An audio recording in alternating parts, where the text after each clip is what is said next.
Hello students. तो पहले ये बताओ कि स्कूल से आते ही अपना कॉपी किताब और अपने स्कूल बैग और अपने यूनिफॉर्म कौन कौन सही जगह पर रखता है। लड़का लोग क्यों हाथ उठा रहे हो यार? लड़का लोग से नहीं पूछा गया ये सवाल। हमको पता है कि लड़का लोग क्या कर सकता है। मैं भी किया हूँ अपने लाइफ में, तो हमको अच्छे से पता है। और जो लड़का पीजी या हॉस्टल में रहते हैं उन लोगों का तो बात ही अलग है। उन लोगों का बिस्तर जो है वो कोई गोडाउन से कम नहीं होता। वो अपने बिस्तर में क्या क्या नहीं रखते हैं ये पूछो। कॉपी किताब पेन कपड़ा जो भी मिले वहाँ पर ठूस दो। रात में बस सोते समय थोड़ा सा साइड करके अपना थोड़ा सा जगह निकाल के सो जाओ, बस हो गया अपना काम। तो बढ़िया है। लड़की लोग भी ऐसे होती है कोई कोई, बट ज़्यादातर लड़की अपने सामान को अरेंज करके रखती है, तो वो एक अच्छा चीज़ है। मम्मी तो हम लोग को बोल बोल के थक जाती है, और जैसे ही आप ऐसे ही स्कूल से आके या कहीं से भी आके सामान ऐसे ही बिस्तर पे फेंक देते हो, उससे मम्मी आपको क्या बोलेगी?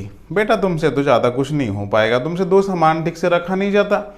अब देखो, मम्मी का बोलना कोई गलती नहीं है, क्योंकि वो दिन भर ऐसे ही इतना घर में काम रहता है, साथ में ये सब भी अरेंज करना पड़ेगा, तो उनको कितना ही मेहनत लगेगा। तो अरेंज जो करने बोलती है मम्मी, वो किस लिए बोलती है? वो तो तुम्हारे अच्छे के लिए ही बोलती है। बाद में जब तुमको नहीं मिलेगा, कुछ चीज़ ढूंढ रहे हो तुमको नहीं मिल रहा है, तो तुम रखे ही नहीं थे ठीक जगह पे, तो तुमको मिलेगा कैसे? इसलिए सही जगह पर सही चीज़ को अरेंज करके रखना बहुत ज़रूरी है, ताकि तुमको बाद में वो चीज़ जल्दी मिल जाए। अब देखो, हम लोग तो बड़े हो गए, सीखे नहीं अरेंज कैसे करना है, लेकिन अभी लगता है कि मम्मी का बात बचपन में ही सुन लेते तो अभी अच्छा होता। तो यहाँ पर जो हम लोग का पीरियोडिक टेबल है वो एक्चुअली में अरेंजमेंट के लिए बना हुआ है, ताकि हम लोग ये जो इतना सारे एलिमेंट्स है, 118 एलिमेंट अभी तक डिस्कवर हुआ है। एक्चुअली 119 भी हो गया है, पर बुक में अभी तक 118 ही है। तो इतना सारे एलिमेंट्स का नाम और प्रॉपर्टीज याद रखना हम लोग के लिए तो मुश्किल है ही, साइंटिस्ट लोगों के लिए भी मुश्किल हो रहा था। तो उस टाइम जब ये पीरियोडिक टेबल का शुरुआत था, उस टाइम इतना एलिमेंट नहीं था, थोड़ा कम था, बट फिर भी उतना सारे एलिमेंट्स का नाम प्रॉपर्टीज इतना कुछ याद रखना मुश्किल था। तो साइंटिस्ट लोग अपना दिमाग लगाए और सोचे कि इन सभी चीज़ों को थोड़ा सा अरेंजमेंट कर देते हैं, और इस अरेंजमेंट के लिए ही शुरू हुआ पीरियोडिक टेबल का कहानी। तो चलिए इस कहानी को आज हम लोग सुनेंगे, और उससे पहले अगर कोई मेरे चैनल को सब्सक्राइब नहीं किया है तो सब्सक्राइब कर लीजिए, और वीडियो को लाइक और शेयर कर दीजिए अपने दोस्त और रिलेटिव्स में।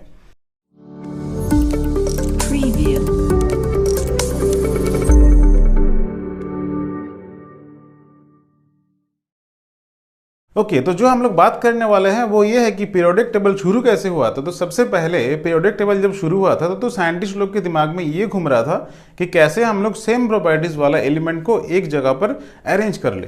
तो सबसे पहले सभी एलिमेंट्स का उस टाइम जितना एलिमेंट था बहुत कम था, लगभग 56 के आसपास था। उतना एलिमेंट के एटॉमिक मास को वो लोग देखे। एटॉमिक मास क्या होता है? कोई भी एलिमेंट का एक एटम का जितना मास होता है वही उसका एटॉमिक मास है, जिसको हम लोग जनरली AMU यूनिट में लिखते हैं, या फिर अभी सिंपली U लिखा जाता है। That is called the unified mass. जैसे कि कार्बन का होता है 12, ऑक्सीजन का होता है 16। इस तरह से सभी एलिमेंट्स का अलग अलग एटॉमिक मास होता है। तो साइंटिस्ट लोग पहले एटॉमिक मास का असेंडिंग ऑर्डर में सबको अरेंज कर ले, यानी छोटा से बड़ा। तो इस केस में डोबेरिनर नाम का एक साइंटिस्ट ये नोटिस किए कि कुछ कुछ केस में ऐसा देखा जा रहा है कि तीन तीन एलिमेंट में से अगर पहला और तीसरा एलिमेंट का एटॉमिक मास का एवरेज किया जाए, एवरेज यानी कि दोनों को ऐड करके डिवाइड बाय 2 किया जाए, तो जो मिडिल वाला एलिमेंट है यानी जो सेकंड एलिमेंट है उसका एटॉमिक मास के साथ वो इक्वल हो रहा है। तो इस घटना का नाम हो गया ट्रायड, और डोबेरिनर इस चीज को बताए थे, इसलिए इसको बोला जाता है डोबेरिनर्स ट्रायड। तो पीरियोडिक टेबल का कहानी मेनली यहीं से शुरू होता है। डोबेरिनर्स, कोई कोई इसको डोबेराइनर भी बोलते हैं, तो वो प्रोनाउंसिएशन अलग अलग होता है। डोबेराइनर्स ट्रायड, ट्रायड मीन्स यहाँ पे 3 एलिमेंट का बात हो रहा है, इसलिए ट्रायड बोला जा रहा है। तो सबसे पहले एक एग्जाम्पल देंगे तो आपको ये चीज़ क्लियर हो जाएगा। ये 3 एलिमेंट जो है यहाँ पर वो बताए थे, lithium, sodium and potassium. Lithium, sodium, potassium जो है उन इन तीनों का अगर हम लोग एटॉमिक मास को देखते हैं, यहाँ पर जो फर्स्ट एलिमेंट है लिथियम, इसका एटॉमिक मास होता है 7 और पोटेशियम का होता है आपका 39। अगर इन दोनों का हम एवरेज निकालेंगे तो कितना होगा? जो लोग मैथ में स्ट्रांग है वो जल्दी बताओ एवरेज कितना होगा? 7 + 39/2 यानी कि 46/2 यानी कितना हो गया? 23। यानी सोडियम का एटॉमिक मास हो जाएगा ये 23।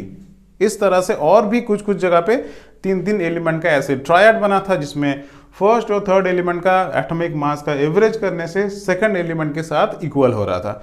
इस घटना का नाम था डोबेरेनस ट्रायड। लेकिन ये प्रॉपर्टी सभी बाकी एलिमेंट के लिए एप्लीकेबल नहीं हुआ, इसलिए ये ज़्यादा दिन तक आपका वैलिड नहीं था। इसके बाद एक दूसरा थ्योरी आया। क्या आया? इसके बाद क्या हुआ वो जानने से पहले ये बताओ कि किसको किसको गाने के बारे में आइडिया है? किसको गाना गाना कौन कौन सीखा है? फिर लड़का लोग हाथ उठा रहे हो। मैं भाषान पे नाचने का बात नहीं कर रहा हूँ, मुझे पता है लड़का लोग का टैलेंट उसमें सबसे ज़्यादा है। अगर उसमें गाना नहीं भी बज रहा है, जनरेटर का आवाज़ पे भी वो डांस कर लेगा, इतना टैलेंट तो है ही। छोड़ो, कोई कोई तो है जो अरिजीत सिंह बन जाते हैं, बट लड़की लोग बहुत ऐसे हैं जो गाना सीखती है। तो मजाक था, गुस्सा नहीं करना, ओके। तो लड़की लोग जो है वो गाना सीखती है, और गाना के बारे में जो जो सीखा है लड़का लोग भी सीखते हैं।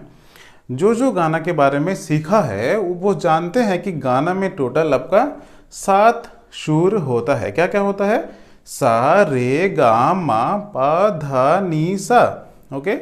टोटल एक्चुअली जो लास्ट वाला सा है वो आपका, उसके बाद वापस से रिटर्न आना पड़ता है सा, नी, धा, पा, मा, गा, रे, सा।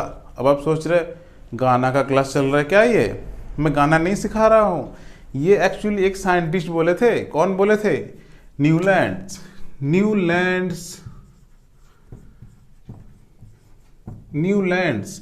और ये न्यूलैंड, पता नहीं उनको गाना के बारे में कुछ आइडिया होगा या फिर वो सीखे होंगे, तो वो बताए कि ऐसे ही सारे गामा के जैसा ही अगर हम लोग कोई भी एलिमेंट्स को, मतलब पहले सभी एलिमेंट्स को एटॉमिक मास का असेंडिंग ऑर्डर पे सजाना है, अरेंज करना है। उसके बाद वो देखे कि कुछ कुछ जगह पर ऐसे हो रहा है कि कोई भी एक एलिमेंट से अगर हम लोग शुरू करते हैं, तो जैसे सारे गामा पे आपका सा से शुरू करके जो नेक्स्ट सा आएगा वो आपका 8th नंबर पे आएगा। तो 8th नंबर पे आने से मतलब दोबारा जब वो रिपीट होगा तो 8th नंबर पे आएगा। तो पहला सा और दूसरा सा में आपका एक क्या हो रहा है? सिमिलैरिटी हो रहा है, जो 8 नंबर पे आ रहा है।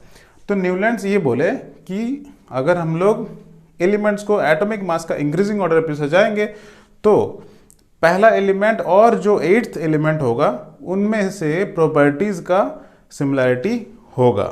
कोई भी एलिमेंट से शुरू करके जो उसका 8वां एलिमेंट होगा उसमें उसका प्रॉपर्टीज सिमिलर होगा, और इसको बोला जाता है Newlands octaves law. Newlands octaves law. जैसे कि बहुत सारे इसके लिए एग्जाम्पल है, एक एग्जाम्पल देखते हैं। तो एग्जाम्पल देखिए, आपका लिथियम से हम लोग ने शुरू किया है increasing order of atomic mass. Lithium, beryllium, boron, carbon, nitrogen, oxygen, fluorine, उसके बाद है आपका सोडियम। तो यहाँ पर अगर लिथियम को हम लोग 1 नंबर देते हैं तो सोडियम आपका 8th नंबर में आ रहा है। तो ये जो लिथियम और सोडियम है इन दोनों में प्रॉपर्टीज का सिमिलैरिटी बताया कौन? न्यूलैंड्स। और इस लॉ में यही बताया गया। तो इस तरह से और भी एग्जाम्पल हो जाएगा। तो ये लॉ आपको समझ में आ गया होगा, लेकिन ये लॉ भी सभी एलिमेंट्स के लिए एप्लीकेबल नहीं हो रहा था, तो ये भी ज़्यादा दिन तक नहीं चला। उसके बाद और एक साइंटिस्ट आए जो एक और लॉ बताए, और यही साइंटिस्ट जो है वो मेन आपका एक पीरियोडिक टेबल बनाए। इनका नाम था, पूरा नाम था डिमिट्री मेंडेलीव, और हम लोग सिर्फ उनको मेंडेलीव के नाम से पढ़ते हैं। जो एक लॉ बताए जिसको हम लोग बोलते हैं मेंडेलीव्स पीरियोडिक लॉ। उसमें वो ये बताए कि अगर हम लोग एलिमेंट्स को increasing order of atomic mass के हिसाब से अरेंज करेंगे तो क्या होगा? कुछ एलिमेंट के बाद प्रॉपर्टीज जो है वो रिजेंबल करेगा, यानी कि सिमिलर प्रॉपर्टीज वाला एलिमेंट कुछ एटॉमिक नंबर के, सॉरी एटॉमिक नंबर उस समय नहीं था, कुछ एटॉमिक मास के बाद आएगा, ठीक है, कुछ पीरियड के बाद आएगा। तो ये था मेंडलीव का पीरियोडिक लॉ, जिससे वो एक पीरियोडिक टेबल बनाए। उस पीरियोडिक टेबल का आपका क्या क्या कैरेक्टरिस्टिक्स है, उसमें कुछ गलतियां भी निकला, बाद में उसको करेक्शन भी किया गया, और अभी जो मॉडर्न पीरियोडिक टेबल हम देखते हैं वो उसके भी बाद में बना। तो ये सब कहानी हम लोग नेक्स्ट क्लास में पढ़ेंगे। आशा करता हूँ आज का वीडियो आपको अच्छा लगा। वीडियो को लाइक कर दीजिए, और चैनल को क्या करना है आपको पता ही है, सब्सक्राइब यार।